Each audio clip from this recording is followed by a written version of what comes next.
Hello there. Welcome back to Chanukah Spark, night number 6. I'm your host, Tracy Kashi. You may be recognizing that I'm in a slightly different place. I am not staging a coup in the JW3 building. I'm in the chief exec's office. I'm not staging a coup. I am just following health and safety guidance. We may be able to go resume normal services tomorrow, but we'll see. Anyway, we've got an amazing show lined up for you tonight. We've got the very, very talented and gorgeous and patient Sam Eastmond here to serenade us with some jazz.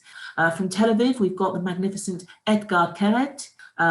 First up, Etgar Keret, one of the finest writers out there, crafter of tiny stories, who has had a tremendous influence on both Israeli literature and the short story form.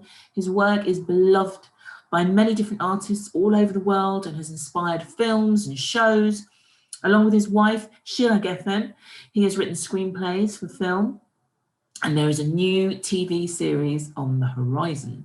Let's welcome Etgar. Lovely to see you. Can you tell us about the TV show you and Shira made last year? We've made a TV miniseries for Arte in France, starring Mathieu Amalric. He's like the actor from the Butterfly and the Diving Bell, and from many of Polanski film Grand Hotel Budapest. So we made this French-speaking miniseries, which is basically, for me, it's very much about kind of trying to reach closure with your parents even after their death.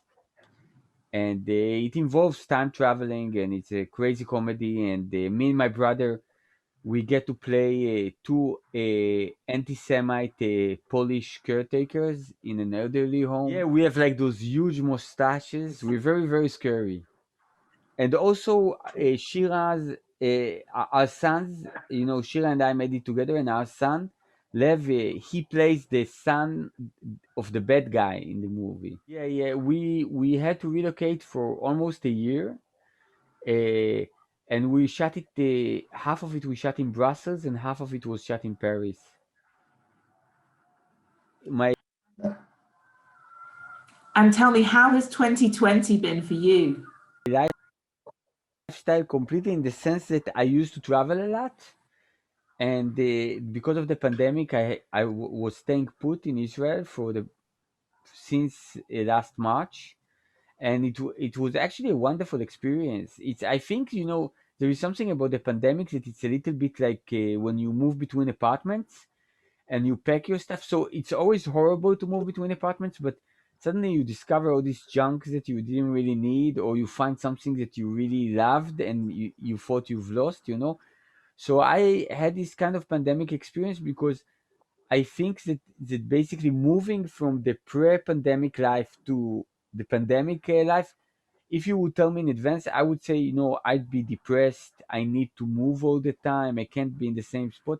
But I kind of actually discovered that it was just a fear of nothing, because I think I was afraid that if I stay in one place, things will get mundane. But I must say that, when you have a crazy son and a very inspiring woman and a rabbit that every day decides to do something else, and I actually find myself writing much more in this time, because I think that the more anxious I am, the more bored I am, the more off balance I am, the more inspired I am. Because when everything is kind of okay, you really don't have any need to write stories. I think that everybody talks about the pandemic as if the pandemic is the topic, but I think that if our lives is a play, then pandemic is just the background. It's just the setting of the stage. And and if this is going to be a tragedy or a comedy, it's our own decision. And I feel that we too quickly fall to this kind of very simplistic narrative, saying, oh, life was amazing, and now we got downgraded, and now it sucks, and people used to hug each other, but now they don't. And I say, life was always difficult. When we were allowed to hug each other, we very rarely did that. It's not as that people are missing some things that they never actually exercised. So I feel that if we look soberly at it, I think that there is a lesson to be learned. There are many lessons to be learned. It's like my father, when I would talk to him about the Second World War time, his Holocaust experience, and I asked him if it was a bad time in his life, then he said that for him there are no bad times and good times in a lifetime. There are just difficult times and easy times. And after a pause, he added, and it's during those difficult times that you learn more about yourself. And I think that this is the pandemic. It's a difficult time in which we can learn more about ourselves. And if we can implement it and not just kind of give up to some kind of a nostalgic victim narrative, maybe we can actually achieve some changes that will make our life better. If you would tell me a year ago that the world could go on without people flying all the time, I would say that you must be crazy. But here we are zooming, and it's not half as great as having a tea with you in London. But we can still communicate. So maybe, I don't know, we can travel more, and ecology could be better. Maybe people in the US would realize that taking medical care of every citizen is not only an act of generosity, but it's something that is necessary for a society's survival. There are many things that we can deduce from this reality. It's a question, because usually incidents as big as the pandemic, they're always like some kind of a Rorschach stain. So when I look at it, I say, okay, this is a proof that we, all humanity, we share the same fate. We either stand together or fall together. When Trump looks at it, he says, oh, it's all the Chinese fault, and my lesson is that you should always be scared from people who don't look like you because they probably have some strange virus. So it's up to us, to pick up a lesson that would make our life better. Mm. And what is Hanukkah like in Tel Aviv? Well, Hanukkah is always kind of a popular holiday when you have children, because there is sweet stuff to eat, and you get to play with fire, and it's a good excuse for the family to get together. So we lit the candles yesterday, and we're really into it. And I thought that that because it is Hanukkah, and you told me to tell a little story. I was looking for my Hanukkah slash Christmas tale, and I've actually found one, and it basically has to do with me publishing my first collection of short stories, because uh, my collection of short stories came out in January, which meant that Hanukkah was the deadline for basically sealing the book. And I got from my publisher my back cover text for the book, and I was very disappointed because it didn't say a word about my style, writing very short and concise stories, and using colloquial speech and slang, which wasn't that common in Israel in the early 90s. But it was just something general, saying, a new voice in Hebrew literature, something very boring. And I've asked my publisher to write my own back cover text, and he agreed. And I only had a week to do that, and it was Hanukkah, and it was not only the first year in which I'm going to be published as a writer, but it was also the first year in which I was living in my own apartment, because I rented an apartment with a friend and moved away from my parents after my army service.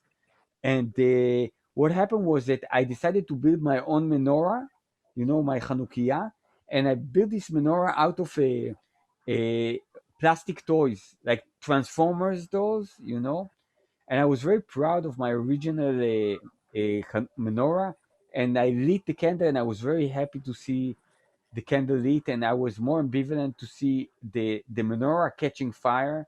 And when the entire table started burning, I realized that there was some kind of glitches in my menorah design, but I was able to put this tiny fire like very quickly. But it's just that I'm asthmatic, and while doing so, I inhaled a lot of smoke. So I had an asthma attack, and they had to take me to hospital.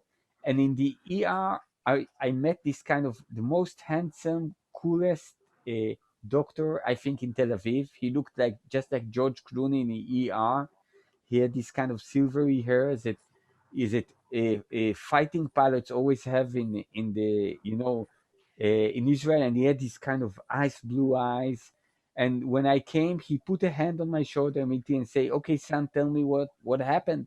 And I told him, "I built a menorah made out of plastic." And he smiled and winked at me and he says, "Son, you don't have to tell me the entire story. Tell me just the important stuff." And I told him, "I can't breathe." And he kind of hit me on the shoulder and he said, "See, that was easy." And he kind of put this inhalation mask on my face. And in like 2 or 3 minutes, I was beginning to feel better and breathe better. And when he saw that my pulse was stabilizing, he left me and went to patronize other patients in the ER. And he left his prescription notebook behind him, and I scribbled on it the back cover text for my first short story collection, all because of my uh, faulty menorah. If I would build a better menorah, I would be stuck without the back cover text. A back cover text, and it goes like this. It's called asthma attack. When you have an asthma attack, you can't breathe. When you can't breathe, you can hardly talk. To make a sentence, all you get is the air in your lungs, which isn't much. 3 to 6 words, if that. You learn the value of words. You rummage through the jumble in your head, choose the crucial ones, and those cost you too. Let healthy people toss out whatever comes to mind the way you throw out the garbage. When an asthmatic says, "I love you," and when an asthmatic says, "I love you madly," there's a difference. The difference of a word. And the word is a lot. It could be stop or inhaler. It could even be ambulance. Happy Hanukkah! Thank you so much. Happy Hanukkah to you. That was incredible. Toda rabah. And now I am very excited to welcome Sam Eastmond. Hi, Sam. How are you doing?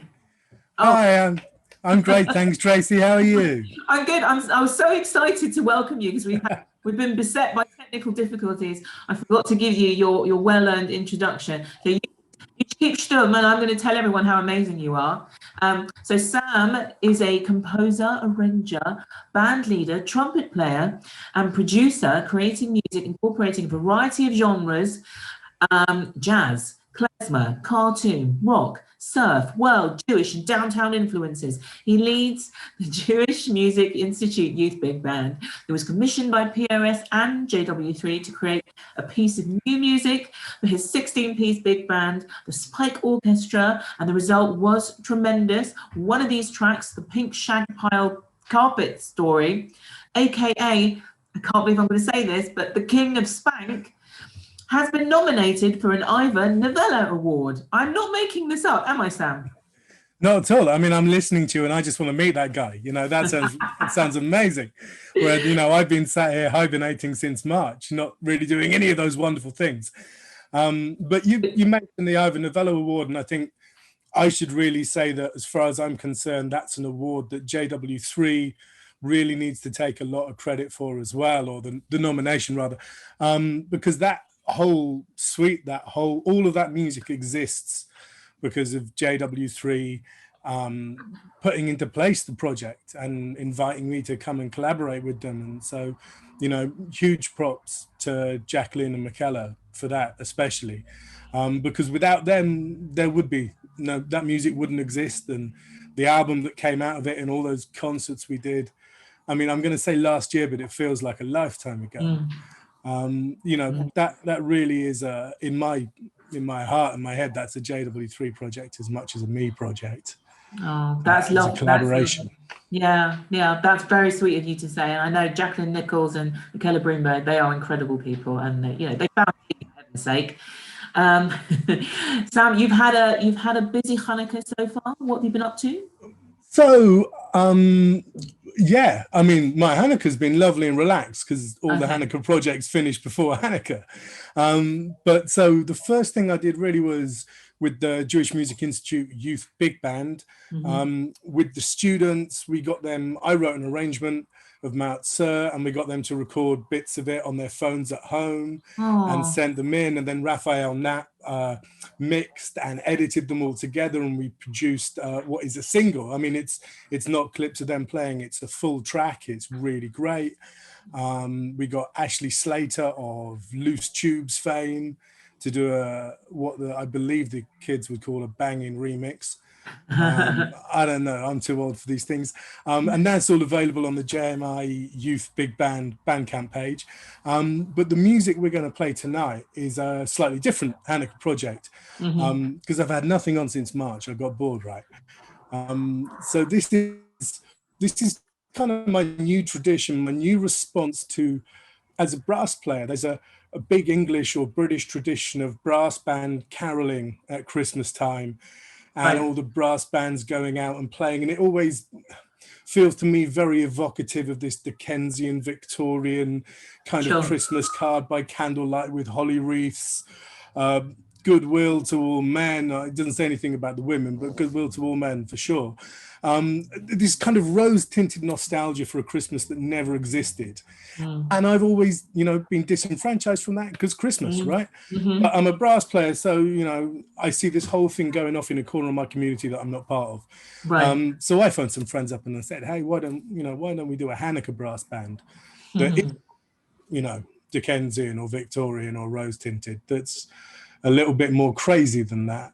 So the music on this EP that we've just brought out is Chanukah, some Chanukah tunes, one composition of mine that was a very weighty, light into darkness, maybe not so much for a family show, but quite deep in how I really feel about it all.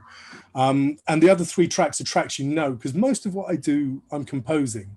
And the challenge with doing Chanukah songs, which everyone knows, is to find the bits of those tunes they don't know, or to find ways in which I can make them sound familiar but different.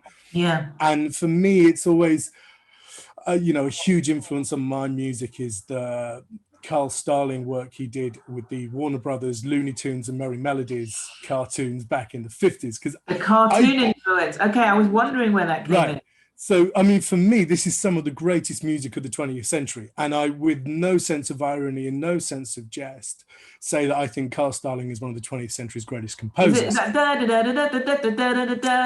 all that. Okay. And when you get into it, the cartoons operate in a certain way that live action cinema doesn't. Everything's much shorter.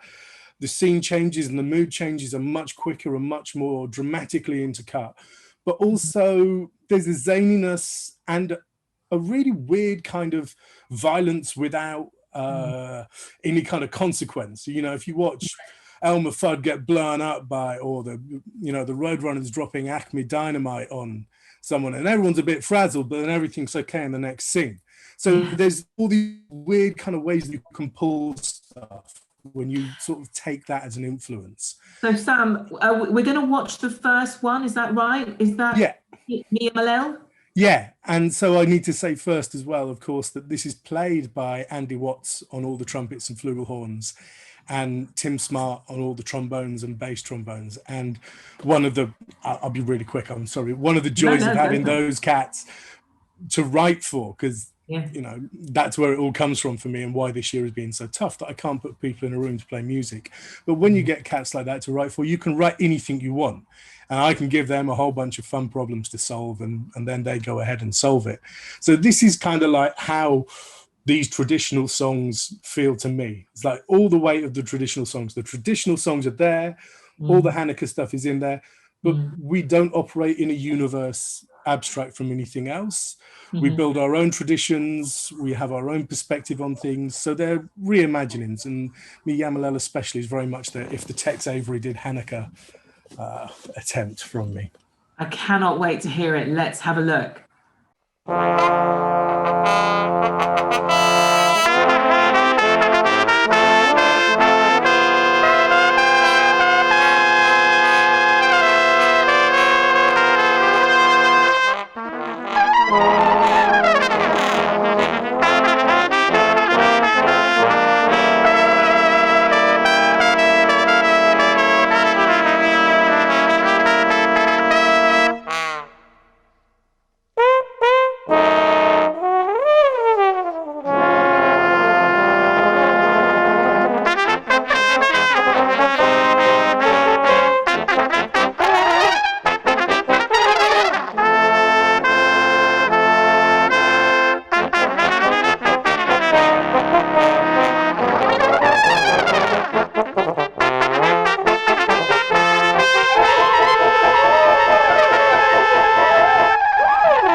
Wow, that was extraordinary. Sam Eastmond, you are a mad genius, and we love you here at JW3. We really do. We are going to let you go now, but we're going to have one of your tracks to finish off with tonight. Thank you so much. That was extraordinary. Now it is time to light the candles. If you have your Chanukah ready, get ready to sing along with me. I'm just going to light the shamash and hope that I don't set off the smoke alarm. Security have been warned, but you never know. The first bracha. Baruch atah Adonai Eloheinu melech haolam asher kitshanu b'mitzvotav v'tzivanu lahadlik ner shel Chanukah. Second blessing. Baruch atah Adonai Eloheinu melech haolam שעשה ניסים לאבותינו בימים ההם בזמן הזה. מעוצו ישועתי לך נאה לשבח תקום בתפילתי ושם תודה נזבח ידכין מטבח מצם נבח אז אגמור בשיר מזמור חנוכת המזבח אז אגמור בשיר מזמור חנוכת המזבח. Now, don't forget to click on download gifts on our website, and you can download, you'll never guess what, but an origami dreidel. You know you want one. And please come back tomorrow for the 7th night of Chanukah, where I will be joined by some incredible guests, some more incredible guests, Anna Silvera and Howard Jacobson. I'm going to leave you with another one of Sam Eastman's incredible tracks, and here we have a sublime reworking of Ocho Candelicas. Good night. See you tomorrow.